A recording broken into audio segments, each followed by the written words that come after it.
সকাল থেকেই রাজধানী ঢাকায় কখনো মেঘ কখনো ঝিরিঝিরি বৃষ্টি। আকাশ যেন জানিয়ে দিচ্ছে বর্ষার বিদায় এখনো অনেক দূরে। বাইরে বের হওয়ার আগে ছাতা হাতে নেয়াই যেন সবচেয়ে নিরাপদ সিদ্ধান্ত, কারণ প্রকৃতির এই বদলে যাওয়া রূপ আরও কিছুটা সময় সঙ্গী হতে পারে দেশের মানুষের। সক্রিয় মৌসুমি বায়ুর প্রভাবে দেশের বিভিন্ন এলাকায় বৃষ্টির প্রবণতা অব্যাহত রয়েছে। আবহাওয়া অধিদপ্তর জানিয়েছে, সোমবার দেশের বিভিন্ন স্থানে দমকা হাওয়ার সঙ্গে হালকা থেকে মাঝারি ধরনের বৃষ্টি অথবা বজ্রবৃষ্টির সম্ভাবনা রয়েছে। এর মধ্যে রংপুর, ময়মনসিংহ ও সিলেট বিভাগের কোথাও কোথাও মাঝারি থেকে অতি ভারী বর্ষণ হতে পারে।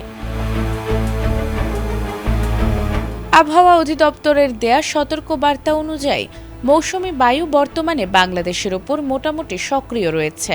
একই সঙ্গে উত্তর বঙ্গোপসাগরেও এটি মাঝারি অবস্থায় রয়েছে।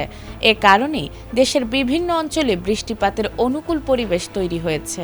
আধুনিক জেনারেল হাসপাতাল ও উন্নত প্রযুক্তি এবং অভিজ্ঞ চিকিৎসক দলের নিরলস প্রচেষ্টায় আমরা আছি আপনার পাশে।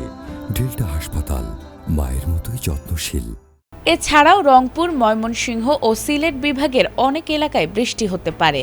রাজশাহী, ঢাকা, খুলনা, বরিশাল ও চট্টগ্রাম বিভাগের কিছু কিছু এলাকায় দমকা হাওয়ার সঙ্গে বৃষ্টি বা বজ্রবৃষ্টির সম্ভাবনা রয়েছে। তবে এ সময় সারা দেশে দিন ও রাতের তাপমাত্রা প্রায় অপরিবর্তিত থাকতে পারে। সোমবার সন্ধ্যার পর বৃষ্টির এই ধারা অব্যাহত থাকতে পারে বলে জানিয়েছে আবহাওয়া অধিদপ্তর। বিশেষ করে রংপুর, ময়মনসিংহ ও সিলেট বিভাগের কোথাও কোথাও ভারী থেকে অতি ভারী বৃষ্টি হতে পারে, যা নিচু এলাকায় সাময়িক জলাবদ্ধতার কারণ হতে পারে। এদিকে মঙ্গলবারও দেশের আবহাওয়ায় বড় ধরনের পরিবর্তনের সম্ভাবনা নেই। রংপুর, রাজশাহী, ময়মনসিংহ, ঢাকা, খুলনা, বরিশাল, চট্টগ্রাম ও সিলেট বিভাগের অনেক এলাকায় দমকা হাওয়ার সঙ্গে বৃষ্টি অথবা বজ্রবৃষ্টির পূর্বাভাস দেওয়া হয়েছে। পাশাপাশি দেশের কোথাও কোথাও মাঝারি থেকে ভারী বর্ষণ হতে পারে। এদিন দিন ও রাতের তাপমাত্রা সামান্য কমতে পারে বলেও জানিয়েছে আবহাওয়া অধিদপ্তর।